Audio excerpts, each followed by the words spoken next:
Bendito Deus e eterno Pai, nós te pedimos a Ti, Senhor, que continue falando conosco através da Sua palavra. E aqui, Senhor, está o Seu servo.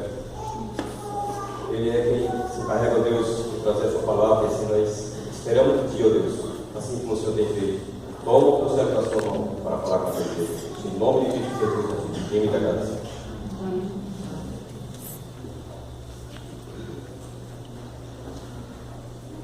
Irmãos, boa noite, graças a Deus, Jesus. Amém? Vamos abrir as nossas Bíblias em Mateus capítulo 22, a partir do versículo 23 até o verso 46.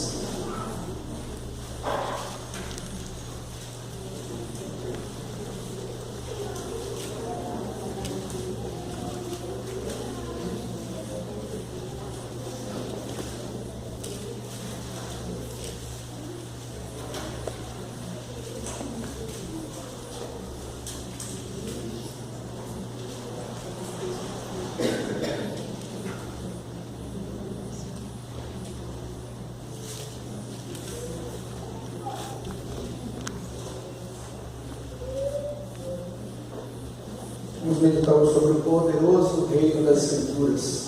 Poderoso reino das Escrituras. E nós temos meditado no capítulo 22, na última semana, e nós vimos então Jesus, mais uma vez, falando por parábola, e falando também sobre o tributo, sobre o imposto. E vimos ali, quando o Senhor demonstra os valores do reino de Deus, reconhecendo os valores do reino de Deus, e falando sobre o valor do convite das bodas e o valor das nossas contribuições no reino de Deus. E agora nós vamos meditar a partir do versículo 34, a partir do versículo 23, Mateus 22, 23 a 46, diz assim: Naquele dia aproximaram-se dele alguns saduceus que dizem não haver ressurreição, e lhe perguntaram: Mestre, Moisés disse, se alguém morrer, não tendo filhos, seu irmão casará com a viúva e suscitará descendência ao falecido. Ora, havia entre nós 7 irmãos. O primeiro, tendo casado, morreu, e não tendo deixado descendência, deixou sua mulher a seu irmão. O mesmo sucedeu com o segundo, com o terceiro, até o 7. Depois de todos eles, morreu também a mulher. Portanto, na ressurreição, de qual dos 7 será ela esposa? Porque todos a desposaram. Responderam Jesus: Errais, não conhecendo as Escrituras, nem o poder de Deus. Porque na ressurreição nem se casam, nem se dão em casamento. São, porém, como os anjos do céu. E quanto à ressurreição dos mortos, não tem lido, porque Deus nos declarou: Eu sou o Deus de Abraão, o Deus de Isaque e o Deus de Jacó. Ele não é Deus de mortos e sim de vivos. Ouvindo isto, as multidões se maravilhavam da sua doutrina. Entretanto, os fariseus, sabendo que ele fizera calar os saduceus, reuniram-se em conselho, e um deles, intérprete da lei, experimentando, lhe perguntou: Mestre, qual é o grande mandamento na lei? Respondeu-lhe Jesus: Amarás o Senhor teu Deus de todo o teu coração, de toda a tua alma e de todo o teu entendimento. Este é o grande e primeiro mandamento. O segundo, semelhante a este, é: amarás o teu próximo como a ti mesmo. Destes 2 mandamentos dependem toda a lei e os profetas. Reunidos os fariseus, interrogou-os Jesus: Que pensais vós do Cristo? De quem é filho? Responderam-lhes eles: de Davi. Replicou-lhe Jesus: Como, pois, Davi pelo Espírito chama-lhe Senhor, dizendo: Disse o Senhor ao meu Senhor: assenta-te à minha direita, até que eu ponha os teus inimigos debaixo dos teus pés. Se Davi lhes chama Senhor, como é ele seu filho? E ninguém podia responder palavra, nem ousou alguém a partir daquele dia fazer perguntas. Vamos orar, irmãos. Nós te agradecemos, Senhor, pela tua palavra. Pedimos que ela encontre lugar em nossos corações e que ela opere poderosamente em nossas vidas. No nome santo de Jesus, nós oramos. Amém. Amém. Meus irmãos, haviam vários grupos na época de Jesus. Um deles a gente sempre vê os comentários, os fariseus.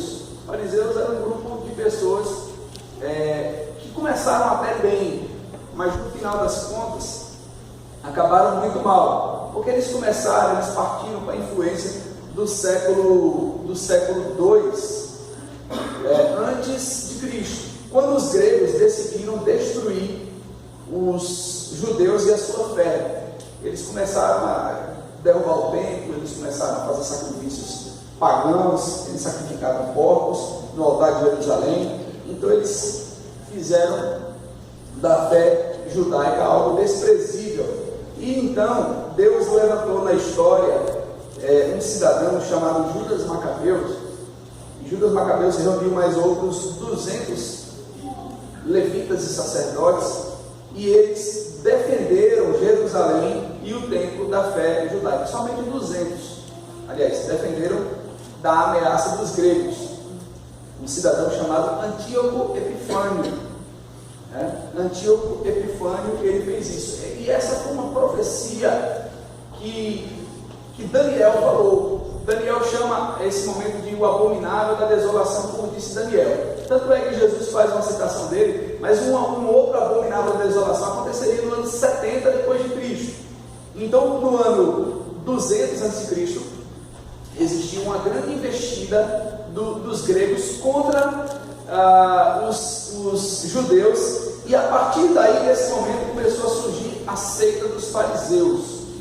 Um outro grupo eram os essênios. Os essênios eram um grupo de pessoas mais radicais que os fariseus, tanto é que eles eram desprezados pelos fariseus. Eles eram mais preocupados com a literalidade da lei. E surgiram também os escribas, que eram os copistas, aqueles que faziam a replicação dos mandamentos da lei. Surgiram também os saduceus. Quem são os saduceus? Os saduceus são filhos de Zadok. Eles eram também de origem levita. E os saduceus, eles não acreditavam em todos os livros do Antigo Testamento, somente nos 5 primeiros: a Torá, o Pentateuco, Gênesis, Êxodo, Levítico, Números e Deuteronômio. Então os saduceus, eles só acreditavam nesses 5 livros. E esses 5 livros, eles não falam claramente sobre a ressurreição. E quando Jesus se encontra com eles então tentam fazer uma pegadinha com Jesus. Nós percebemos aí, que eles tentam usar a lei, eles valorizam a lei, mas eles usam então o ensinamento da lei para tentar contrapor a Jesus, falar que haveria, se houvesse ressurreição, com quem aquela mulher que tinha se casado com outro marido que não tinha lhe dado descendência. Há quem diga que essa é uma mentira contada pelos saduceus. Ele começa dizendo: havia entre nós 7 irmãos. Então, possivelmente, eles estão ali inventando uma história para então tentar pegar Jesus em alguma contradição. Por quê? Porque a lei realmente dizia: se alguém morrer não tendo filhos, seu irmão casará com a viúva e lhe suscitará descendência ao falecido. Então essa é uma norma da lei. Nós olhamos lá, por exemplo, quando acontece aquela fome em Moabe, e Ruth, então, nora de Noemi, tem o seu marido morto, e não tem nenhum outro mais irmão dele para que pudesse trazer uma descendência, honrar o nome do falecido. E o que acontece então? Acontece que Ruth decide seguir Noemi, retornando para sua terra, e ali, na terra de Noemi, ela então se encontra com Boaz. Boaz, então, é aquele que veio para ser o resgatador do povo de Deus, né? E da promessa feita, porque se Boaz, que estava ali na linhagem real de Cristo, não tivesse assim se casado com Ruth, em termos humanos, o Messias não teria vindo ao mundo. Tanto é que na genealogia de Mateus nós vemos lá aparecer de Ruth, o Senhor deu a Boaz um filho chamado Obed, de Obed, Jessé, de Jessé, Davi. Então nós percebemos aí Cristo na linhagem de Ruth, uma moabita, uma pessoa que não era nem do meio do povo de Deus. E Deus então, Ele nos mostra o controle que Ele tem de toda a história. Mas irmãos, algo muito importante aqui neste momento. Os saduceus, eles não criam na ressurreição. Eles usam esse texto da lei e inventam uma história para tentar pegar Jesus de surpresa ou também em contradição, né? Eles se aproximam de Jesus, diz o texto aí, versículo 23, naquele dia aproximaram-se dele alguns saduceus. Então, saduceus, quando você pensa em saduceus, eles não creem na ressurreição. Saduceus não creem na ressurreição. E aí eles contam essa história. Ora, uma mulher se casou com o primeiro, né, desses 7 irmãos, ela não deu descendência a ele, né, ele morreu antes disso, então se casou com o segundo, o terceiro até o 7. E aí eles perguntam, e no dia da ressurreição? Quem vai se casar com ela? Quem vai assumi-la como esposa no dia da ressurreição? E eu acho muito interessante o Senhor então citar a Escritura, né?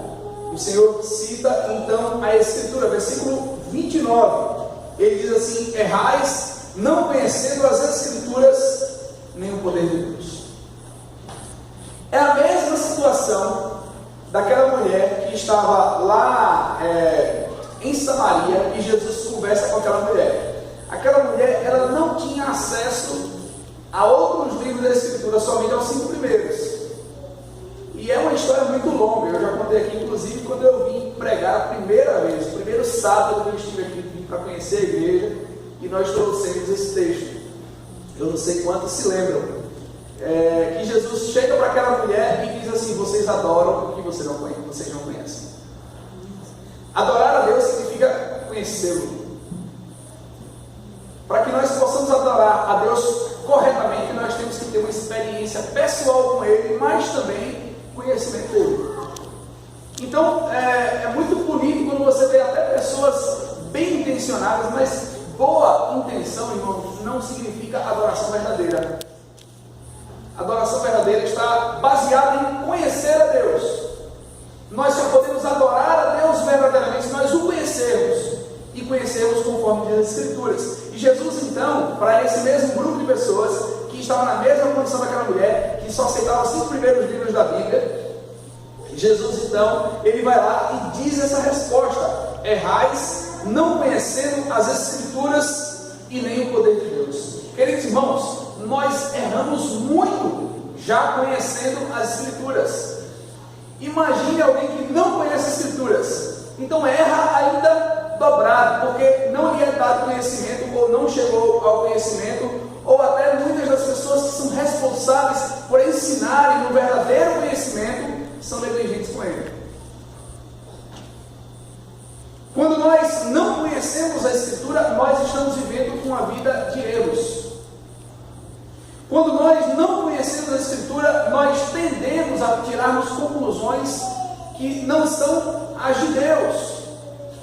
Quando nós não conhecemos a Escritura, nós não conhecemos ao Deus da Escritura, não conhecemos corretamente suas promessas. É por isso que muitas pessoas fazem confusões gigantescas por não conhecerem a Escritura. A palavra de Deus nos diz que a Escritura ela é poderosa para nos tornar sábios para a salvação. A Escritura nos diz que toda ela é útil, é perfeita. A Escritura nos diz que ela é inerrante. A Escritura nos diz que o Senhor, Ele quer que nós conheçamos a sua palavra. Jesus disse algo muito parecido aos fariseus, em João capítulo 5, versículo 39. Vocês examinam as Escrituras, porque vocês estão buscando nelas entendimento para a vida eterna, mas elas estão aí falando sobre mim, vocês não estão me vendo aí. João capítulo 5, versículo 39. Irmãos, nesse momento Jesus então ensina aos fariseus, aos saduceus. Ele diz: errais, não conhecendo as Escrituras e nem o poder de Deus. É bem verdade que Deus ele começa a falar sobre a ressurreição a partir dos profetas e dos salmos. Nós podemos observar os aspectos da ressurreição nos salmos, por exemplo, o Salmo 16. Ele não deixará a minha alma na morte, nem permitirá que o teu santo veja a corrupção. Então, no primeiro momento, está se referindo ao Messias, mas também uma promessa posterior, irmãos. O Senhor não vai nos deixar na morte. Nós não estaremos sepultados na morte.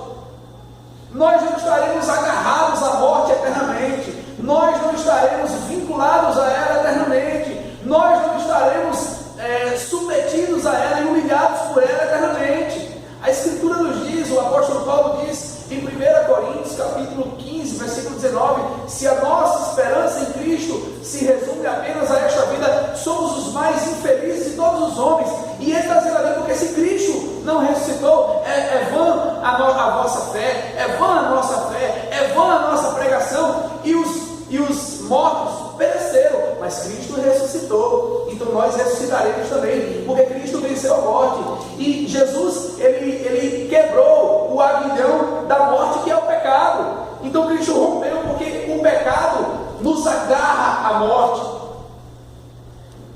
Paulo até usa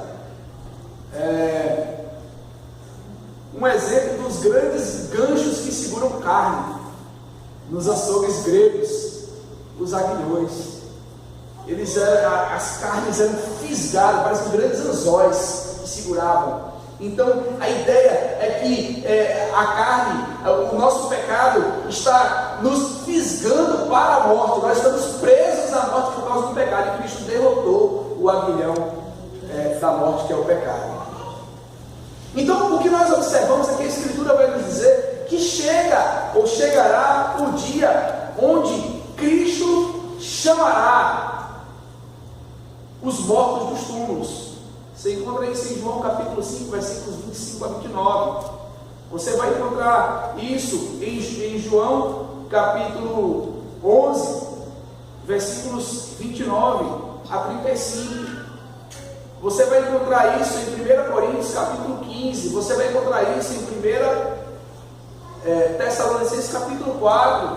Então nós temos Apocalipse capítulo 14. Nós temos, irmãos, a promessa da ressurreição. E o que Jesus está dizendo é justamente isso: vocês erram não conhecendo a Escritura ou as Escrituras, nem o poder de Deus. Porque não é só o fato de conhecer a Escritura é a nossa base, mas nós precisamos crer no poder descrito na Escritura. Deus é poderoso. E eu fico às vezes imaginando, por exemplo, como é que uma pessoa que foi cremada voltará à vida? Como uma pessoa que foi devorada por feras voltará à vida? Irmãos, humanamente falando, biologicamente falando, fisicamente falando, eu não sei. Eu sei que Ele trará, porque Ele tem o poder de trazer do pó da terra os mortos. E a palavra de Deus nos mostra isso. Então eu não tenho que apenas olhar para essa Escritura e achar isso um absurdo. Não, eu acredito em tudo, mas essa coisa da ressurreição, não tem como engolir essa coisa. Como é que alguém que foi cremado vai voltar à vida? Irmãos, não basta nós conhecermos a Escritura, nós temos que crer no poder de Deus e pedirmos ao Senhor: Senhor, me falta fé para crer em determinadas coisas. Então Deus, encha o meu coração de fé, para que eu possa crer em tudo aquilo que a tua palavra diz.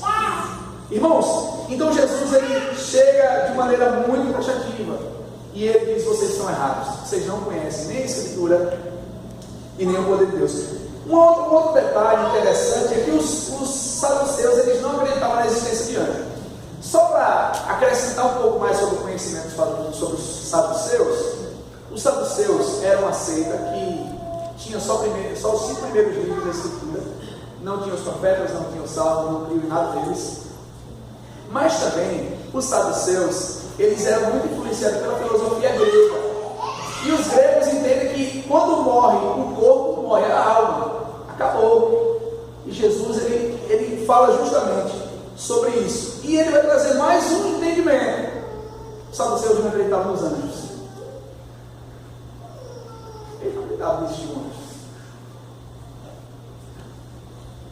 E Jesus então usa o exemplo dos anjos também. Ele vai dizer no versículo 30: porque na ressurreição nem casam, nem se dão em casamento, são porém como os anjos do céu.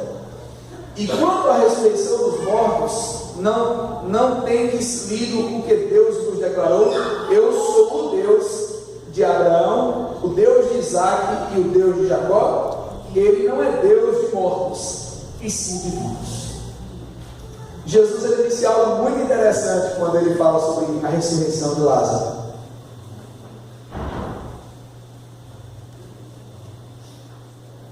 Ele disse: eu sou a ressurreição e a vida, aquele que crê em mim, ainda que morra, viverá, e aquele que vivendo, crê em mim, ele não morre eternamente. O que a palavra de Deus nos diz é que essas pessoas que partiram desse mundo em Cristo, elas já desfrutam de uma vida plena. E o que Jesus está dizendo aqui é isso. Jesus está dizendo justamente isso aqui. Ele não é Deus de mortos, e sim de vivos. Ou seja, quando ele se refere dizendo que ele é o Deus de Abraão, Isaac e Jacó, significa que ele é o Deus daqueles que estão vivos. Para os saduceus, isso foi uma surra, um tapa de luvas. Por quê? Porque também eles criam nos patriarcas Abraão, Isaac e Jacó. E Jesus faz justamente essa alusão de todas as vezes que Deus fala: eu sou, quando ele fala com Moisés, inclusive com Moisés, eu sou o Deus de Abraão, Isaac e Jacó. Veja que coisa tão interessante. Eles usavam Moisés, a lei, para querer defender aquilo que eles acreditavam, deturpar, reinterpretar de maneira errônea. E quando Deus falando com Moisés ali, lá em Êxodo capítulo 3, quando Deus vai se identificar com Moisés, na hora que a sarça ardia e não se consumia, era um dos símbolos antigos, aliás, é o símbolo da IPB, mas havia uma inscrição antiga, não sei quem já viu, escrita em latim: nectam inconsumebatur, ou seja, ela consumia, mas ela ardia, mas não se consumia. Nectam inconsumebatur. Então é o símbolo da revelação, o símbolo correto da revelação, ou seja, o Deus que se revela ao homem de maneira surpreendente. Moisés, ele viu uma sarça seca queimando e não era consumida. E essa é a expressão da grandeza de Deus ao se revelar. E então Jesus ele vai mais uma vez usar Moisés. E Jesus ele vai dizer assim: olha, Deus, quando ele diz que ele é o Deus de Abraão, Isaac e Jacó, porque se Deus fala isso e os saduceus creem que aqueles que morreram deixaram de existir, Deus está mentindo. E Jesus diz aqui: ele é o Deus de vivos. Qual a lição que nós devemos tirar desse texto? Irmãos, nós vivemos com medo de morrer. A morte para nós, para o ser humano, ainda é algo assim assustador. Quando nós pensamos em morte, a gente começa a se arrepiar, bate na madeira, né? Isola, vira essa boca para lá. biriri catabamba. Não quero saber de morrer agora. Sabe por quê, irmãos? Porque nós ainda estamos muito ligados à falta de fé. Alguém me perguntou, né? Eu conversando com alguém, eu falei assim: olha, eu não sei se ia chegar na minha hora de morrer, né? Mas se for, pela graça, eu estou preparado para. Talvez você é doido falar uma coisa dessa. Não, mas se eu morrer, eu vou para o céu, vou estar com Deus. Vira essa boca para lá. Não, eu quero ir para o céu, você não está entendendo. Eu preciso ir para o céu. O céu é a coisa melhor que existe. Eu estava dando um estudo lá na Coab, acho que César estava, né? Ele estava fazendo alguns comentários. Não, acho que César não estava, não, mas João estava. E a gente falando sobre a morte lá. E aí o pessoal, não, pastor, para com isso, não fale de morrer agora não. Não, se eu morrer, eu vou para o céu e eu fico muito alegre com isso. Fale de morrer, né? É ótimo, morrer é bom. Eu não sei como é não, assim, não morri não, mas eu acredito que seja muito bom pela fé. As promessas da Bíblia me dizem que se eu morrer, eu estarei com Cristo. E como é que está com Cristo, livre das aflições do pecado, das dores, da morte, do envelhecimento, que todas as humilhações que o pecado traz ao nosso corpo mortal? Morrer, estar com Cristo é infinitamente melhor. Paulo vai dizer isso lá em Filipenses capítulo 1, versículo 21. Ele vai dizer: porque para mim o viver é Cristo e o morrer é lucro. Mas o viver é Cristo, é ótimo, mas morrer é melhor do que viver. É sério, morrer é melhor do que viver. Por quê? Porque se eu morrer, eu sou tão incrédulo, humanamente falando, que eu acredito que eu morri. Aí alguém diz assim: ah, coitadinho, morreu. Eu já vi um crente dizendo o outro: ah, coitado, fulano, morreu. Coitado de nós que ficamos aqui. Porque o cristão estará com o Pai. Irmãos, e não há nada melhor. Talvez você pense: não, Senhor, eu não quero morrer agora, não, eu quero casar antes. Aí tá, aí casa. Aí vem que casamento é uma coisa boa, mas não é essas coisas todas. Porque tem gente que pensa que é a perfeição. Casei, vou deixar de pecar. Não vai, você vai pecar mais ainda. Né? Então, o casamento é bem, isso é muito bom. Mas, irmãos, Jesus então ele usa justamente esses mortos que a lei fala: Abraão, Isaac e Jacó. Ele diz aí: eu sou o Deus de Abraão, o Deus de Isaac e o Deus de Jacó. Aí Jesus conclui: ele não é Deus de mortos e sim de vivos. Deus ele se apresenta para Moisés, trazendo confiança a Moisés. Veja, 400 anos sem revelação de Deus. 400 anos depois, Deus vem se revelar para Moisés. Moisés fugindo pelos desertos, e então o Senhor vai lá e se apresenta para ele e diz assim: eu sou o Deus de Abraão, o Deus de Isaac e o Deus de Jacó.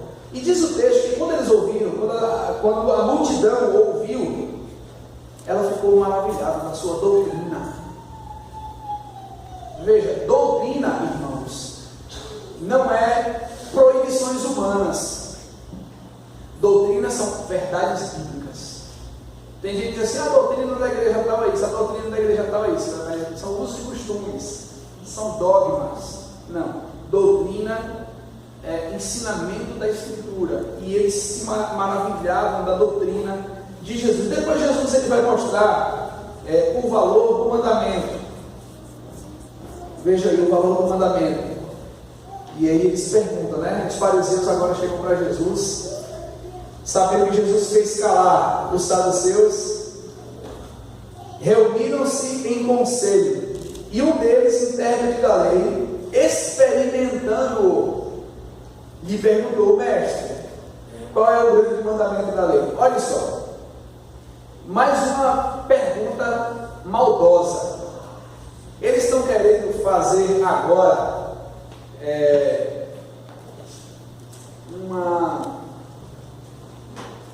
uma classificação de importância dos mandamentos. Qual é o mandamento maior? Qual é o mais importante? Alguns comentaristas vão dizer que Jesus ele estava sendo testado do ponto de vista de quando a Escritura, por exemplo, diz: eu sou o Senhor que te tirou da terra do Egito, não terás outros deuses diante de mim, não farás para ti mais escultura. Então, vai usar essa argumentação para tentar trabalhar essa ideia da importância da revelação. Qual é o texto que é mais importante da Escritura? Talvez você tenha se perguntado isso alguma vez. Qual é o texto? Tem algumas cartas, alguns livros que a gente se familiariza muito, né? Por exemplo, no Antigo Testamento, eu sou muito assim, inclinado a gostar muito do profeta Jeremias. Eu gosto muito, particularmente. Não estou dizendo que é mais importante, que é mais inspirado. Outras pessoas vão achar, talvez, em Gênesis, né, por causa da criação, também, né, outras pessoas vão achar os Salmos. Eu gosto muito dos Salmos. Outros Provérbios. Então, cada um tem uma preferência. Só que também há um problema quando nós tentamos medir a importância de um texto diante do outro. E a gente acaba tentando fazer a Bíblia brigar com a mesa. Eu já vi várias discussões de pessoas tentando defender seus pontos de vista usando a Bíblia. Ou seja, elas estão usando a Bíblia em favor da sua opinião e não se deixam serem usadas pela Bíblia, porque a Bíblia tem que nos usar. Essa é a grande verdade. Nós devemos ser usados pela Escritura. A Escritura tem que mandar em nós. A Escritura deve nos conduzir. A Escritura deve nos orientar. Nós temos que ser embasados nela. Eu não posso usar um texto da Bíblia para me favorecer de maneira nenhuma. Eu estou sendo um ladrão quando faço isso. Eu estou furtando a verdade. E a tentativa dos fariseus é justamente essa: colocar Jesus numa enrascada. Jesus, então, ele coloca Deus no seu lugar, o Pai, o Filho, o Espírito, a pessoa de Deus, ou as pessoas de Deus, e coloca o homem também no seu lugar. Mas ele amarra os dois. Resumos. Quando ele fala o primeiro grande mandamento, ele está falando da primeira tábua da lei. Nós sabemos que 2 tábuas foram entregues a Moisés. A primeira se referia ao nosso relacionamento com Deus e a segunda ao nosso relacionamento com o nosso próximo. E quando então eles tentam pegar Jesus nessa enrascada e fazerem essa pergunta maldosa para Jesus, então ele responde com tanta propriedade, segurança, e ele diz: amarás o Senhor teu Deus de todo o teu coração, de toda a tua alma e de todo o teu entendimento. Ele não está aqui gerando mais um problema sobre como é que funciona o homem. O homem é dividido em quê? Alguns vão dizer que corpo, alma e espírito. Ele não está dando mais algumas outras propriedades do homem. Por exemplo, ele acrescenta o coração e o entendimento. Mas aqui é uma ideia que traz uma repetição de sinônimos para denunciar a importância do mandamento. Ou seja, eu devo amar a Deus com tudo que eu sou. Eu devo amar a Deus com tudo que há em mim. Eu devo amar a Deus com todo o meu ser. Porque se a gente pensar em significado de coração, se a gente pensar em significado de alma, se a gente pensar em significado de entendimento, e se a gente tentar particularizar, tem gente que ama com o coração, mas não ama com o entendimento. Aí você vai dizer: olha, fulano que é da igreja, ou que é de outra igreja, ou que é de outra denominação, ama com o coração, mas não ama com o entendimento, porque não estuda a Bíblia. Fulano ama com o coração, mas não ama com a alma. Fulano ama com a alma, mas não ama com o entendimento. Então a gente começa a fazer essas divisões do ser humano. E na verdade o que Jesus aqui está dizendo é o seguinte: nós devemos amar a Deus com tudo que nós somos, com toda a nossa vida. com cada parte de nós. Nós precisamos submeter o nosso coração a Deus. Nós devemos submeter a nossa alma a Deus. Nós devemos submeter o nosso entendimento a Deus. Tudo em nós deve agradar a esse Deus. Tudo em nós deve servi-lo. Irmãos, e o que é mais intrigante é quando nós vemos o nosso próprio comportamento, as nossas vaidades, o nosso orgulho.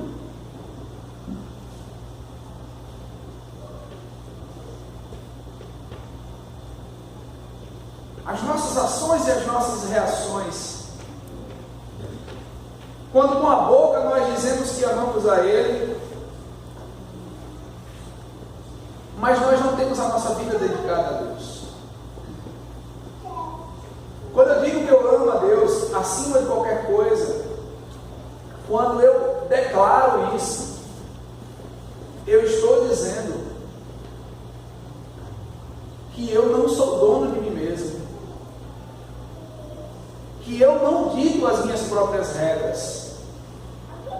Eu estou dizendo que eu estou a serviço de alguém, que alguém manda em mim, que alguém é o meu dono, e esse não sou eu mesmo.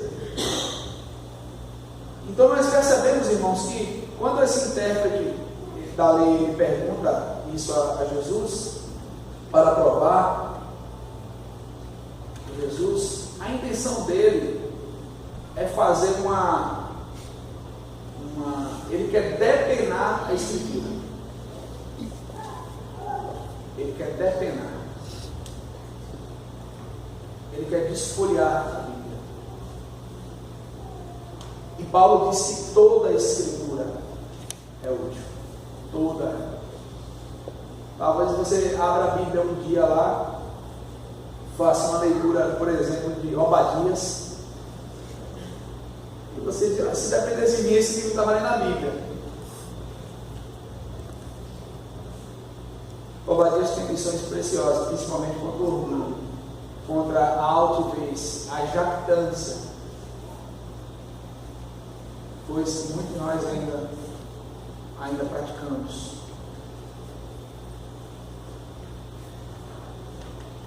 O aguilhão do pecado está nos prendendo à morte.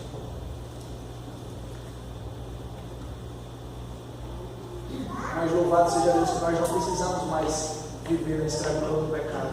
Ele rompeu a linha da morte. Agora nós devemos clamar a Deus: Senhor, me oriente na tua palavra e me ensine pelo teu Espírito Santo a ser um cristão mais dedicado a ti, mais agarrado ao Senhor e mais distante do pecado. Irmãos, nós precisamos amar a Escritura, porque a Escritura é o martelo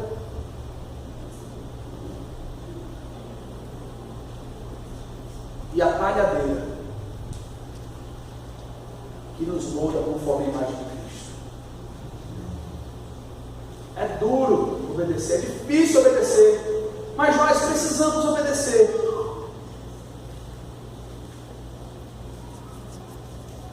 Então, Jesus ele amarra um mandamento ao outro. Ele diz: este é o grande e primeiro mandamento. Ou seja, ele está dizendo assim, tudo o que se refere a Deus, nós precisamos zelar, cuidar, praticar. E agora ele vai dizer, tudo que se relaciona ao próximo, nós precisamos zelar e praticar. Este é o grande e primeiro mandamento. O segundo, semelhante a este. Ele vai dizer assim, aquele é o grande, mas tem um que é semelhante. Ele está dizendo o seguinte, olha, essa ideia é a complementação. A perspectiva judaica traz em suas intenções a importância de completude. Nós não podemos amar a Deus, tanto é que João vai dizer isso, a quem não vemos, se não amarmos ao nosso irmão que vemos. Está faltando, está errado, está incompleto. E incompleto não dá, não é interessante. Para Deus não. Não adianta a gente servir a Deus pela metade. É fundamental, é necessário, é importante que nós nos esforcemos para fazer tudo que Deus quer. E aí ele vai dizer: o segundo, semelhante a este, é: amarás o teu próximo como a ti mesmo. E olha que coisa interessante. Veja só.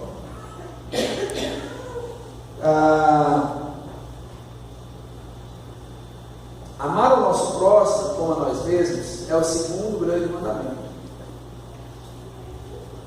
Há um amor próprio que é corrompido pelo pecado. O amor próprio, ele é uma coisa que tem que existir. Nós devemos nos amar sim, mas nós confundimos amor próprio com egocentrismo, e nós não podemos confundir, porque a partir do momento que eu digo que eu me amo,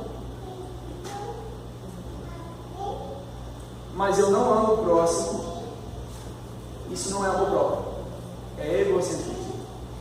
Porque eu estou no centro, eu me vejo, eu me quero, né? Igual a música de Caetano Veloso. Citar aqui poeta, né? Paulo ele citava os poetas também, em Atos 17, ele cita como dizem os nossos poetas, né? Caetano Veloso diz que: porque Narciso acha feio o que não é espelho. Quando ele não consegue se ver, ele acha tudo feio. Ele quer se encontrar. E aí você sabe a história de Narciso, né? Mitologia. Narciso, então, ele gostava de se admirar, ele era bonito. Ele foi se ver no lago, não sabia nadar. Ele ficou tão encantado, ele queria se ver cada vez mais, e ele caiu e morreu afogado. Então, tudo aquilo que Narciso olhava, que não era ele achava feio. E está aí um exemplo mitológico, né, do egocentrismo.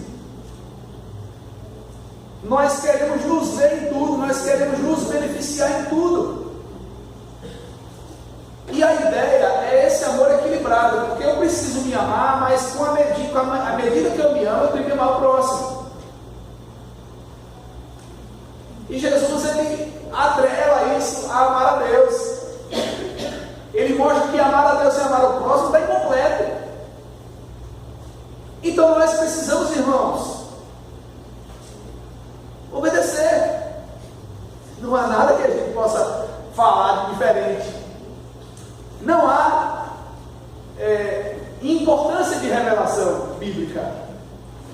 Nós precisamos atender toda ela. E Jesus, ele vai completar. Ele vai dizer o seguinte: destes dois mandamentos dependem toda a lei e os profetas. O objetivo da Escritura é esse. É interessante que quando o homem pecou, Deus deu a mulher para ele, né? E aí ele olha assim, apaixonado, com dois coraçõezinhos, um em cada olho, para a mulher, e ele diz assim: essa é osso do meu osso, é carne da minha, essa parece comigo. Aí depois do pecado, Deus vai conversar com a mulher. O que aconteceu aí? Foi a mulher que se obedeceu. É interessante que o pecado, ele trouxe assim um rompimento entre os relacionamentos. Primeiro, entre o nosso relacionamento com Deus, começou a existir uma barreira entre nós e Deus. Depois começou a existir uma divisão entre nós e nós mesmos, né? Entre o homem e o seu próximo, entre o homem e a natureza, porque a natureza, o mundo foi maldito por causa do pecado, amaldiçoado por causa do pecado. Mas o homem também tem conflitos pessoais. Todas as suas crises, todas as suas dificuldades emocionais. O homem tem conflitos pessoais. O pecado trouxe também divisão entre ele e ele mesmo. Ele não se entende, não se conforma, não se aceita, não se ajuda em muitos aspectos, não se admite.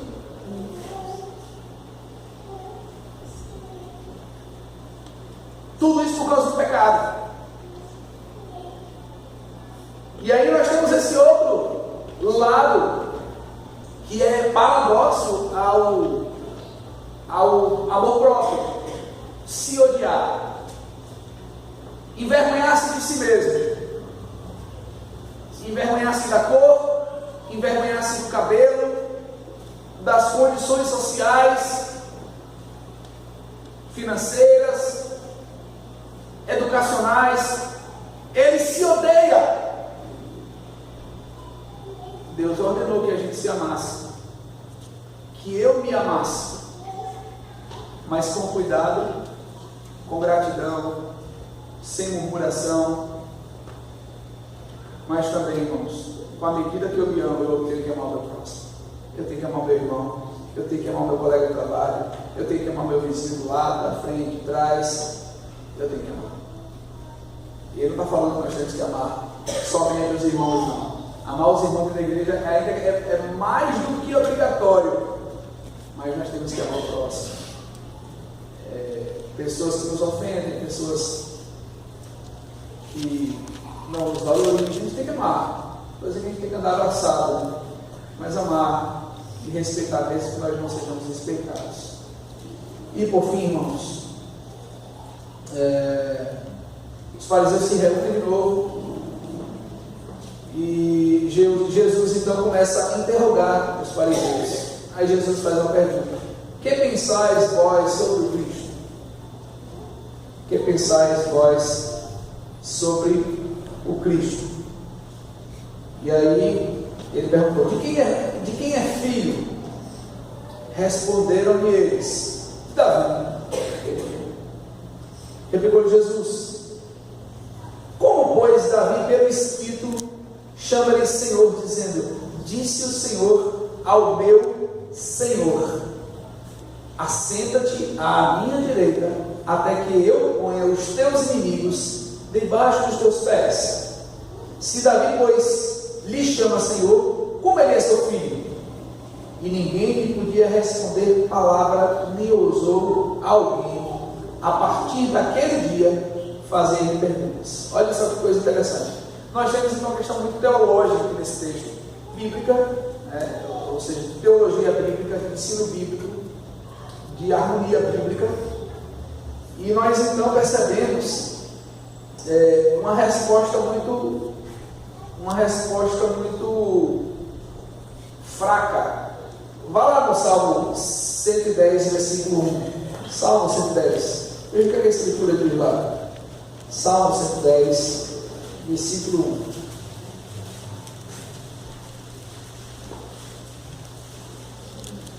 Salmo 110, versículo 1.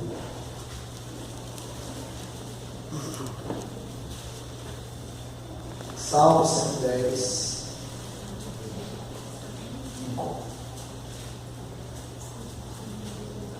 Vamos ler juntos? Vamos lá? Disse o Senhor ao meu Senhor: assenta-te à minha direita, até que eu ponha os teus inimigos debaixo dos teus pés. Olha só. Veja que coisa interessante. Nós temos um tanto de ensinamentos bíblicos aqui. Primeiro, nós podemos perceber que existem dois senhores.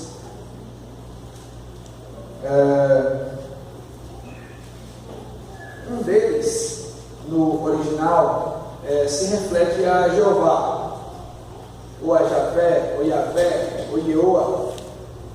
Por quê? Porque o texto apresenta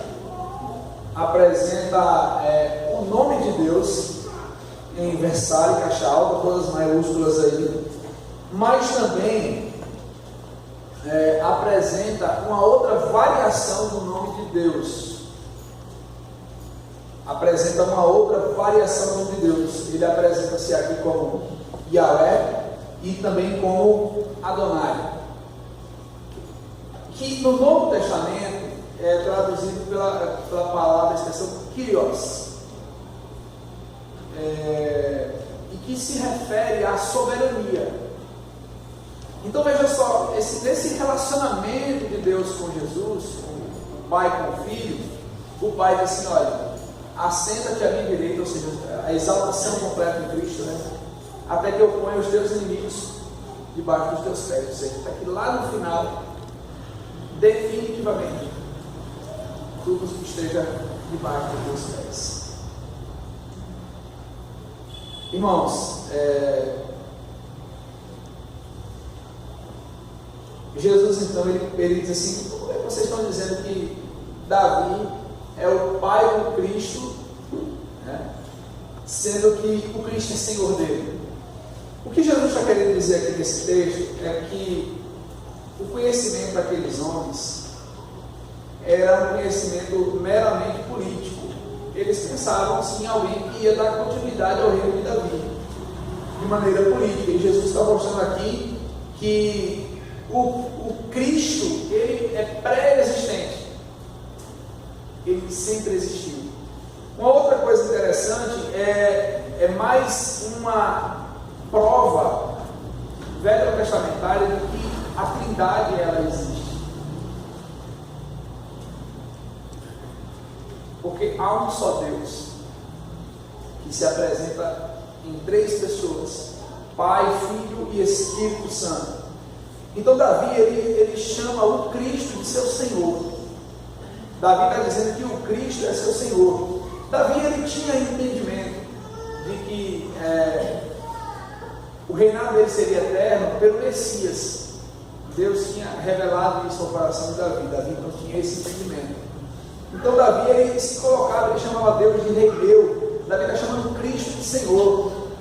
Ele está dizendo que o seu descendente era seu Senhor, muito mais do que apenas um descendente de linhagem real. Ele é o Senhor de todas as coisas. Então é isso que Jesus está aqui perguntando a eles. A ideia que Jesus quer transmitir vocês precisam entender, eu sou maior que Davi. Vocês estão esperando a pessoa errada, da forma errada. O que tem de vir é aquele que é o rei eterno. O reinado é eterno. Então, irmãos, nós temos algumas lições muito importantes para a nossa meditação. Primeiro, queridos irmãos, nós temos que pensar no reino de Deus como o reino da Escritura poderosa, ou o poderoso reino da Escritura. A Escritura nos revela quem é Deus, nos revela a sua vontade, a sua grandeza, o seu domínio, o seu senhorio. A Escritura nos mostra a vontade de Deus. A Escritura nos revela o plano final de Deus, mas ela revela também como deve ser o nosso dia a dia. Irmãos, quando nós lemos a Escritura, nós temos que ler a Escritura crendo no poder que Deus tem de fazê-la cumprir, ou de fazê-la se cumprir. Quando nós olhamos para a Escritura, nós temos que olhar para a Escritura como sendo o poder de Deus que transforma a vida do pecador. Nós devemos olhar para a Escritura e entender que a Escritura traz em suas entrelinhas o plano de um Deus perfeito em querer salvar homens e mulheres imperfeitos. E não há outra forma de nos, se não for pela pregação, entendimento que vem da Escritura Sagrada. Nós precisamos, irmãos, olhar para essa Escritura e nos debruçarmos sobre ela, amarmos essa leitura, amarmos o ensino dela, mas não somente a entendermos de maneira teórica. Nós precisamos, irmãos, crer no poder que a Escritura revela. Essa Escritura é poderosa. Esse Deus nos capacita por meio dela.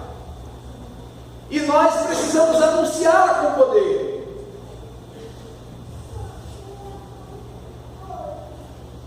Quando nós não conhecemos a Escritura, nós vivemos a uma vida de erros.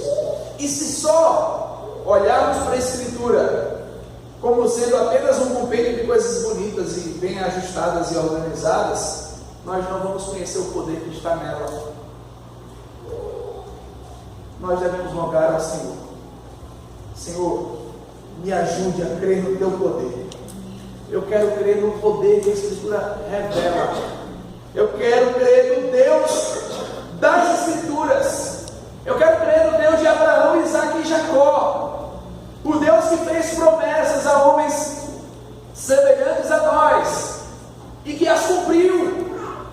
O Deus que é fiel para cumprir. E uma das coisas que a Escritura nos diz é: Ele voltará. E nós devemos aguardá-lo ansiosos. Não aguardá-lo de maneira parcial. Ah, se ele vier está beleza, se não vier também está bom, porque aqui está ótimo. Não, irmãos, não está ótimo. Esse mundo jaz no maligno. Esse mundo não é agradável ao nosso Deus. E nós não podemos, irmãos, viver vinculados a Ele, sincronizados com as ideologias desse mundo. A mesma Escritura que disse que Jesus viria e morreria e se cumpriu, diz que Ele voltará. E eu não posso abrir mão dessa crença e desse poder. Eu não posso abrir mão da crença na ressurreição dos mortos. Eu não posso abrir mão da crença de que o Senhor vem julgar vivos e mortos, vem julgar bons e maus, grandes e pequenos. Eu não posso abrir mão da Escritura que se mostra poderosa, mas também eu não posso dar crédito a qualquer coisa que existe por aí. A minha segurança está na Escritura Sagrada. Eu estava conversando com meu pai esses dias, né? Eu falei para ele veio umas histórias assim, meio estranhas lá. Ele disse: não, pai, eu creio na Escritura. Tá bom, acabou. Eu não preciso crer em mais nada. Eu não tenho obrigação de crer em mais nada. Você pode dizer que foi para o inferno, que foi para o céu.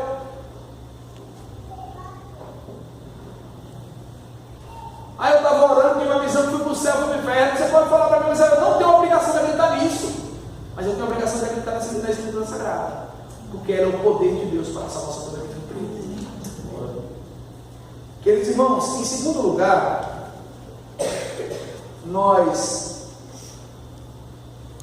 precisamos, irmãos, associar o nosso conhecimento da Escritura ao cumprimento dela. Não nos basta apenas termos conhecimento da Escritura. Nós precisamos cumprir o que a Escritura diz em nossa relação, ou para que haja uma relação nossa para com Deus, assim, agradável a Ele, e assim como também para com o nosso próximo, para com o nosso irmão. Nós precisamos entender, queridos irmãos, que tudo o que Deus fala na sua palavra vai se resumir nisso aqui. Na nossa dedicação a Ele, completa, inteira, e nas regras de convivência com aqueles que nos amam ou nos odeiam, com aqueles que nos afagam ou nos perseguem, com aqueles que nos elogiam, mas também com aqueles que agem com falsidade conosco. Eu não estou nem aí se meu irmão falar mal de mim. Eu não posso falar mal dele. Eu não posso revidar o pecado do pecado. Se meu irmão virou as costas para mim, eu não posso revidar virando as costas para ele. Não é assim que a Escritura me ensina.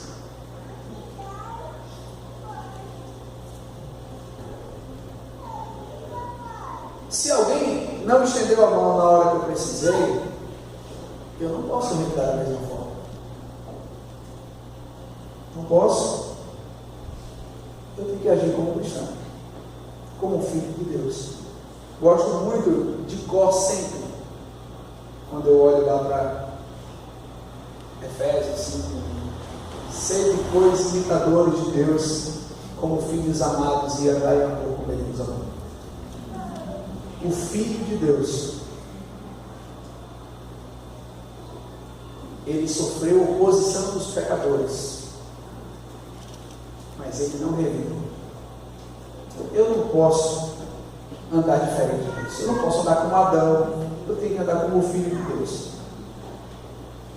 como Jesus anda. Sede, pois, imitadores de Deus como filhos amados, e andai em amor, como Ele nos amou. Mateus capítulo 5, versículo 48. Vou só conferir se é 48 mesmo. Mateus 5, acho que é 48 mesmo. Vamos ler juntos aí? Mateus capítulo 5.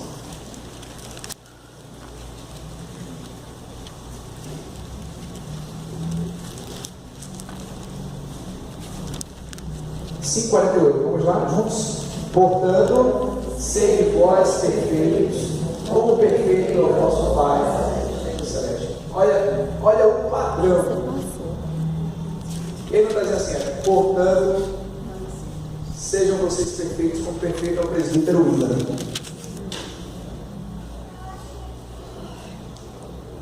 Portanto, sejam vocês perfeitos, como perfeito é o presbítero Genival, presbítero Levi, Iago Modeste, pastor Romulo, Hernandes Dias Lopes. Não. Sejam perfeitos, como perfeito é o vosso Pai celestial. E ele fala isso em relação justamente à perseguição, justamente em relação a essa coisa de revidar. Ele diz aí a partir do versículo 43, capítulo 5, 43: Ouviste que foi dito, amarás o teu próximo e odiarás o teu inimigo. Eu, porém, vos digo, amai os vossos inimigos e orai pelos que vos perseguem, para que vos torneis filhos do vosso Pai Celeste, porque Ele faz nascer o seu sol sobre maus e bons, e de chuva sobre justos e injustos. Porque se amares os que vos amam, que recompensa tendes? Não fazem os publicanos também o mesmo? E se saudardes somente os vossos irmãos, que fazer demais? Não fazem os gentios também o mesmo? Ele está dizendo assim, olha, os incrédulos fazem a mesma coisa. E a coisa mais triste é um crente agir como incrédulo.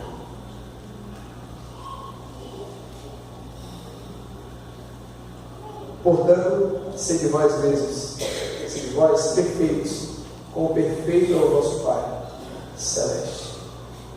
Irmãos, nós precisamos cumprir a Escritura. Nós devemos nos dedicar uns aos outros. Isso é o Evangelho. É simples, é fácil de entender isso, mas é difícil de praticar. Mas nós não temos outra saída a não ser praticar. E finalmente, nós devemos, irmãos, entender que Cristo é o Senhor de todas as coisas. Davi, ele viveu para exaltar a Deus e ele já tinha a expectativa de Cristo. Nós temos que ter a nossa vida vivida para Cristo. Nós precisamos viver a perspectiva bíblica, pensando em Cristo, pensando em suas promessas, pensando em seu sofrimento, sua morte, na sua ressurreição. Nós precisamos viver para Cristo. Davi, de maneira nenhuma, ele se exaltou, se enalteceu e disse assim, rapaz, meu nome vai ser importante aqui para frente. Por quê? Porque toda vez que se referirem ao Messias, vão falar de mim. Davi disse assim, não, disse o Senhor ao meu Senhor, assenta-te à minha direita, até que eu ponha os meus inimigos debaixo dos teus pés. Queridos irmãos, esse é o reino poderoso da Escritura. Ou a gente obedece e a gente vive como filho de Deus, ou a gente vive como filho de Adão, como filhos do maligno, como a Escritura mesmo diz, como filhos do diabo. E eu tenho certeza que ninguém aqui quer ser filho do maligno, filho do diabo, né? Filhos da desobediência, são todas expressões que a Escritura usa. Então, o que você deve fazer a partir disso? O que eu devo fazer? O que nós devemos fazer? Nós devemos conhecer mais a Deus na sua palavra, crer no seu poder. Nós devemos lutar por praticar essa palavra conhecer toda a Escritura e praticar, guardar os mandamentos, entender que eu devo amar a Deus, mas também atrelado a isso é vazio, isso é incompleto se eu não amar o próximo, e eu devo também viver com a perspectiva, uma expectativa de Cristo, como Davi vivia. Eu preciso viver com a expectativa. Cristo é o meu Senhor, o meu Senhor está sentado no trono, o meu Senhor reina, o meu Senhor voltará. Amém? Vamos orar.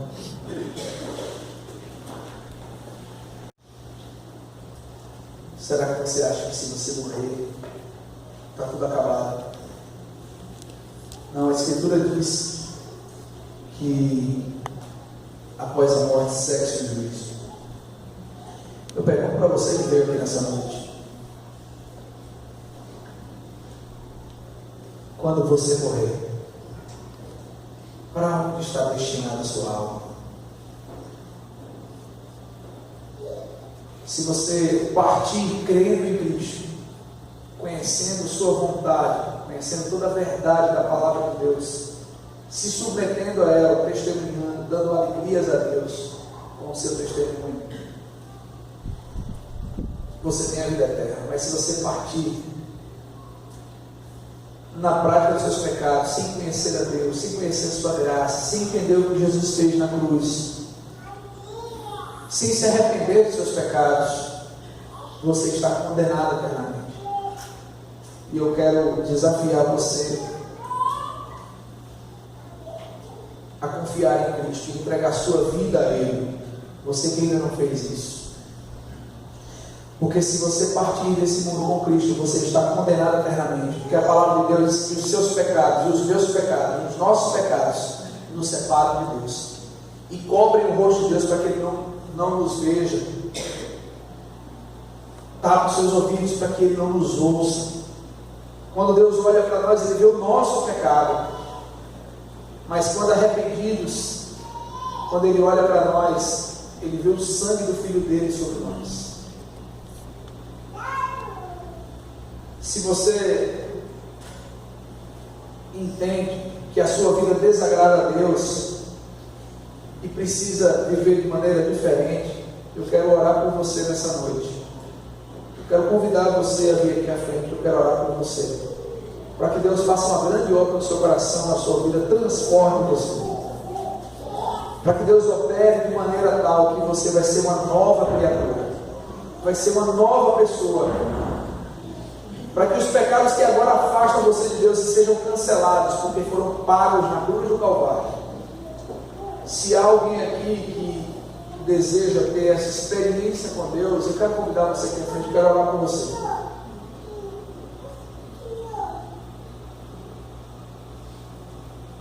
Vamos orar.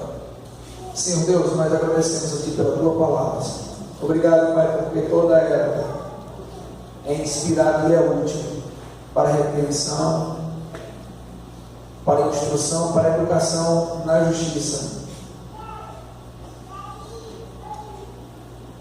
a fim de que todo homem, toda mulher, todo servo do Senhor seja perfeito e perfeitamente habilitado para toda a Tua obra, porque também ela é poderosa para nos tornar sábios para a salvação. Ó Deus, que essa Escritura Sagrada seja o nosso anseio dia e noite, e que não somente, Deus, nós possamos lê-la como um livrinho de cabeceira, como uma caixinha de promessas, mas que nós possamos lê-la com os nossos olhos brilhando, com os nossos corações ardendo por ela, assim como os discípulos do caminho de Emaús disseram: porventura não nos ardia o coração quando ele expunha as Escrituras? Que o nosso coração possa arder pelas Escrituras também, Senhor. Ó Deus, e se há alguém aqui que não tem essa experiência, que o Senhor opere em seu coração nessa noite por meio da pregação da Tua palavra. Se há alguém aqui, ó Deus, que entrou, ó Deus, e tem medo da morte, tem medo até da vida mesmo, tem medo do amanhã, das incertezas, que tem estado em desespero pela situação econômica do nosso país, ó Deus, que essa pessoa consiga enxergá-lo como o Senhor de todas as coisas, como aquele que está sentado no trono, como aquele que vela pelas nossas almas. E se tem alguém que está frio, desanimado, Senhor, que o Senhor esteja reerguendo essa noite. Que o Senhor dê poder aos teus servos, ó Pai, para que todos possamos obedecer a tua palavra, amando ao Senhor com tudo que nós somos e temos, e também, Senhor, amando ao nosso próximo como a nós mesmos. Obrigado por tua palavra. Nós agradecemos a Ti, Senhor, em nome de Jesus.